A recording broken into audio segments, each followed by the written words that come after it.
नमस्कार शेतकरी मित्रांनो पुन्हा एका नवीन व्हिडिओमध्ये तुमच्या सर्वांचं स्वागत करतो।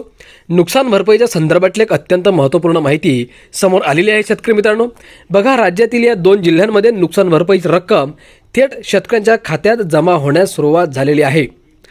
कोणते असे 2 जिल्हे आहेत ज्या जिल्ह्यांमधील शेतकऱ्यांच्या खात्यामध्ये या नुकसान भरपाईचे पैसे जमा झालेले आहेत? त्या 2 जिल्ह्यांचे नाव आपण जाणून घेऊयात। सोबतच पुढील जिल्ह्यांना कधी या नुकसान भरपाईचे पैसे मिळणार तेही या व्हिडिओच्या माध्यमातून समजून घेणार आहोत। त्यामुळे मित्रांनो, तुम्ही हा व्हिडिओ शेवटपर्यंत बघा आणि आपल्या माझी माहिती या यूट्यूब चॅनलला तुम्ही अजूनही सबस्क्राईब केलं नसेल किंवा चॅनलवरती तुम्ही पहिल्यांदाच आले असणार तर चॅनलला लवकरात लवकर सबस्क्राईब करून घ्या, कारण असेच महत्त्वपूर्ण व्हिडिओ आणि अशीच महत्त्वपूर्ण माहिती आपण रोज आपल्या शेतकरी बांधवांसाठी घेऊन येत असतो। तर चला जास्त वेळ न घेता ही संपूर्ण माहिती आपण खालीलप्रमाणे जाणून घेऊयात।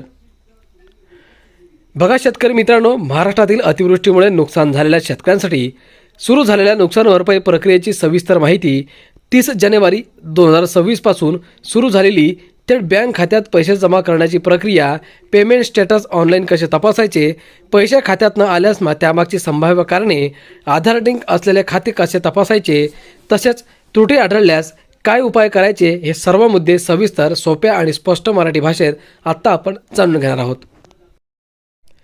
मित्रांनो, महाराष्ट्र राज्यातील शेतकरी बांधवांसाठी एक अत्यंत आनंदाची आणि दिलासादायक बातमी समोर आली आहे।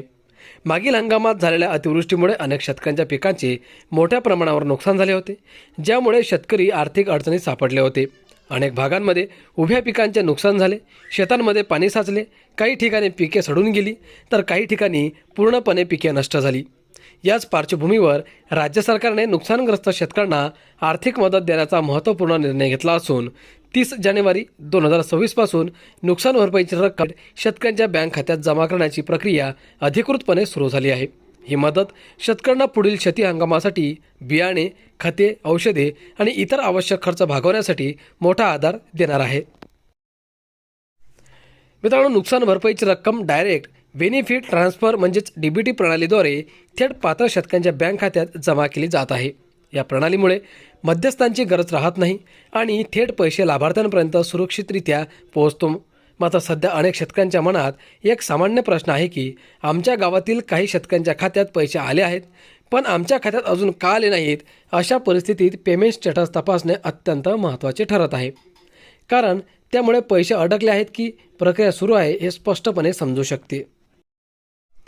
मित्रांनो, शेतकऱ्यांना आता बँकेत किंवा तहसील कार्यालयात वारंवार चक्रा मारण्याची गरज नाही। तुम्ही तुमच्या मोबाईलवरून किंवा संगणकांवरून घरी बसूनच पेमेंट स्टेटस ऑनलाईन तपासू शकता। यासाठी सर्वप्रथम महाराष्ट्र शासनाच्या अधिकृत म्हणजेच MS डिझास्टर मॅनेजमेंट पोर्टलला भेट द्यावी लागेल। या वेबसाईटवरती गेल्यानंतर तुम्हाला एक इनपुट बॉक्स दिसेल, ज्यामध्ये तुमचा VK नंबर टाकावा लागेल। हा VK नंबर तुम्हाला नुकसान भरपाईसाठी अर्ज करताना देण्यात आलेला विशिष्ट अर्ज क्रमांक असतो। तो नंबर अचूक टाकल्यानंतर सबमिट बटनावर क्लिक केल्यावर तुमच्या अर्जाची पूर्ण माहिती स्क्रीनवर दिसेल, ज्यामध्ये तुमचे नाव, गाव, तालुका, नुकसानाचा प्रकार आणि पेमेंट स्टेटस यांचा समावेश असतो।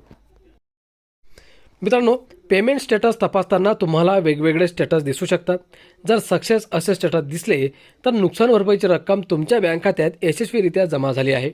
याचा अर्थ होतो, जर पेंडिंग असे दिसले तर तुमचे पेमेंट प्रक्रियेत आहे आणि काही दिवसांत पैसे जमा होण्याची शक्यता असते। मात्र जर रिजेक्टेड असे स्टेटस दिसले तर तुमच्या अर्जामध्ये किंवा बँक खात्याच्या तपशिलांमध्ये काही तांत्रिक त्रुटी असण्याची शक्यता आहे, जसे की आधार लिंक नसेल, नावामध्ये फरक असेल किंवा KYC अपूर्ण असेल। काही वेळा असे घडते की शेतकऱ्याने अर्ज करताना एक बँक खाते दिलेले असते, परंतु आधार कार्डशी लिंक असलेले खाते वेगळेच असते आणि त्यामुळे नुकसान भरपाईची रक्कम त्या आधार लिंक खात्यात जमा होते। उदाहरणार्थ, काही शेतकऱ्यांचे आधार कार्ड पोस्ट ऑफिस बँक किंवा SBI खात्याशी लिंक असते आणि पैसे त्या खात्यात जमा होतात। त्यामुळे तुमचे आधार कोणत्या बँक खात्याशी लिंक आहे हे तपासणे अत्यंत गरजेचं आहे। त्यामुळे तुम्ही NPCIच्या अधिकृत वेबसाईटवर जाऊन आधार सीडिंग स्टेटस तपासू शकता, ज्यामुळे तुमचे पैसे कोणत्या खात्यात जमा झाले आहेत हे स्पष्ट होईल।